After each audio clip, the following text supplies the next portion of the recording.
Hi, this is Scott Garibay, and today we're going to talk about Legends of Vox Machina on Amazon Prime. We're going to talk about Dungeons & Dragons 5th Edition, and we're specifically going to talk about the last three characters in that are in the adventuring group in Legends of Vox Machina Amazon Prime. And I'm saying that to make it distinct from Legends of Vox Machina Twitch and YouTube. So, warning. Excuse me. Warning, spoilers for the Legends of Vox Machina material here. All right, so let's go ahead and talk about this. So today I want to talk about three characters. I want to talk about Keyleth, I want to talk about Scanlan, and I want to talk about Percy. Okay, and so yeah. Let's jump into this. So Keyleth is an elf druid, and played by Marisha Ray, and then Percy is a human gunslinger, I think played by Taliesin Jaffe, and then Scanlan is a gnome bard played by Sam Riegel. All right. And I want to talk about all three of these characters together. And the reason why is I think they all have one binding principle. And I've been trying to be as positive as I can about, the Legends of Vox Machina, because I'm really rooting for this show, because it is the greatest advertisement for Dungeons & Dragons 5th Edition, I think, that's ever been created, ever, past the books themselves. Right? Like, it's huge, and there's going to be millions of people who are viewing it. And and it's going to span over months, and it's going to get rewatched, and a whole bunch of stuff, right? It's a lot. It's considerable, right? So, but I want to talk about these three characters because I've already talked about four other characters in separate videos each, right? So I talked about Vex and Vax. I did one video on them. Great characters, right? I talked about Pike Trickfoot, a gnome cleric, right? I talked about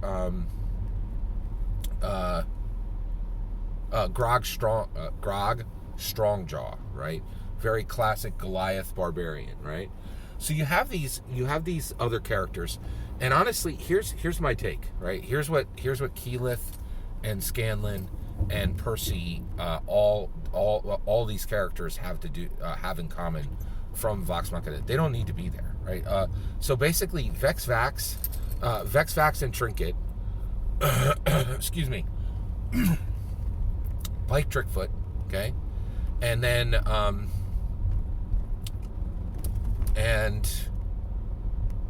so Vexax, and then Pike, and then Grog, right? That's four characters, right? That's an adventuring team right there. What's seven? That's a dungeon master who doesn't want to say no to his friends. And every time I look at Vox Machina, that's what I'm saying. I'm seeing is there's so many problems that would have been solved if Mercer had just said no, right? Like, just said, hey, four is enough, right? And here's why, all right? So first of all, Keyleth is definitely she's the one. She's not the worst of the three, right? She's the best of the three, actually. But I definitely think you could do without her. And the biggest reason is Marisha Ray built her as this timid, oh shucks, am I good? Am I good? Am I valuable to the team? Am I useful here? Right? And you're kind of like, no. Like, we have a ton of story and a lot of awesome power here, between Grog, Vexvax, and Pike Trickfoot. There's tons of narrative.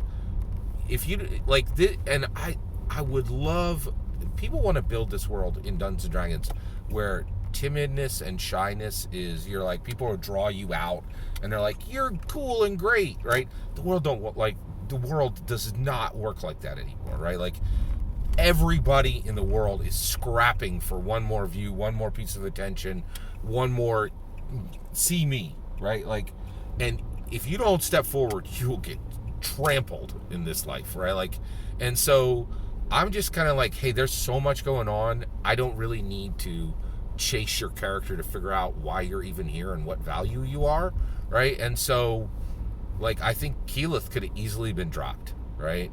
And now next is Sam Riegel's Scanlan. It would have been.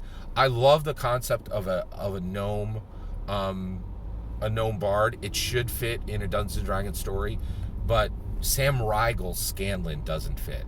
The biggest thing is he is the fun anchor, right? He's like, I'm here to have fun and make a bunch of quippy songs and be incredibly rude and shocking, right? And by the time he's done, you're like, whoa, yeah, I can't share this with anyone, right? Like, no one I know can I, have them watch this Beads song, right? And it just dumps on everything everybody's trying to do. He's like, hey, I have this funny song, I have this joke I want to make, and I know you're over there, Matthew Mercer, building this incredible world that could be, that people could share with their spouses who like Jane Austen, but you know what? I just want to make this really dirty joke, and I really don't care that it's going to cut half of our audience away and make this completely inaccessible to anybody who ever watched Downton Abbey. Right? Like, and you're like, hey, I know you laugh at Downton Abbey, but it's got like hundreds of millions of viewers, and no one who ever watched it and understands Regency politeness or anything is ever going to come near this thing because it's filled with F words, it's filled with innuendo, and Sam Riegel is just there like, I'm going to dance in the flames and burn half of the value you produce, Mercer. And I've really... Sam Riegel is an anchor pulling Mercer's. He's an anchor with a chain around Mercer's neck. And I look at this Legends of Vox Machina, and I'm like, Scanlan is going to cut off 100. Like, I think this thing will get 450 million viewers, and Scanlan will burn 150 million of them in episode 2, right? Like, and just be like, bye. You don't like filth? See ya, right? Like, and I don't care, right? Because I made a funny joke. And also, he is a banner for that player who shows up and just everybody's there, everybody's dialed in. You have all your notes. They're starting to learn their characters, and he's like, every time the camera turns to me, I'm gonna remind you of junior high humor and someone who wants to laugh and just like not take any of this even remotely seriously. Okay. All right. Last, let's talk about Percy. Taliesin Jaffe's human gunslinger. Didn't read the book, right? I don't know. He clearly didn't read the Dungeon Master. He did read the Dungeon Master guide because there are guns in there, but he just didn't read the PHB. His shocking laziness doomed this show, right? Because his Percy character is god awful. Here's why, right? He's got a gun. Right? And you know what that makes him? That makes him, right, Superman, right? You're like, oh, well, he's got a gun over there. He could just reload as many times as he wants, and he has all the power of a modern gun, right? So why does anybody need to be here, and why is this world still messing around with magic? If anyone can spend a couple gold and buy something that can kill people, that can kill someone 50 feet away, what is the purpose of this character? And boy, is it proven, right? One of the biggest things you see in the show is it's the Superman problem.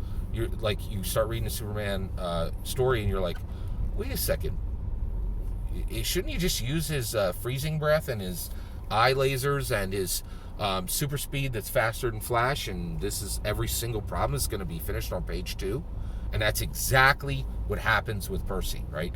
Episode 1, he takes his gun and points it at this big troll and at this big orc, and the orc is like half orc, and the half orc's like, "Ooh, I can't do anything now," right? And then later they have to make every single time he's on screen, they have to make some excuse why his weapon sucks, right? And doesn't guns do not belong in American fantasy tabletop role play, in American fantasy, which is Dungeons and Dragons fantasy. It's terrible. It's just horrible, right? And if he had just read the player's handbook, chosen a class from the player's handbook, it would make sense. But instead, his character is again Mercer needs to work super hard every time he's on screen to solve the Superman problem, right? Like, oh, you spent 2 gold and you got a gun, and now what is the point of anything in this game? Like, that's better than anything anybody, like, you could just reload in a second and you're a really good shot, and and there's really no reason any of these opponents are ever going to get within 25 feet of this team. And there's really no reason also why the Ranger should have a bow, or or Grog should be around. He should just have 2, it was just horrendous and lazy, right? So I honestly think Vox Machina would have been fine, and the story would have been much, much better if it had been Vex, Vax, Trinket, Pike, Trickfoot, and Grog, right? And if Keyleth, Percy, and if Keyleth, Percy, and Scanlan were not in it, not only would it have been a better story, but it would have been accessible to literally 25 to maybe 75% larger audience. So I really feel that all 3 of those characters are very dismissible, and the story would not suffer one bit if they were gone. That's my opinion. What's your opinion? I'd love to hear your thoughts in the comments below. Please consider liking and subscribing, and have a wonderful millennium.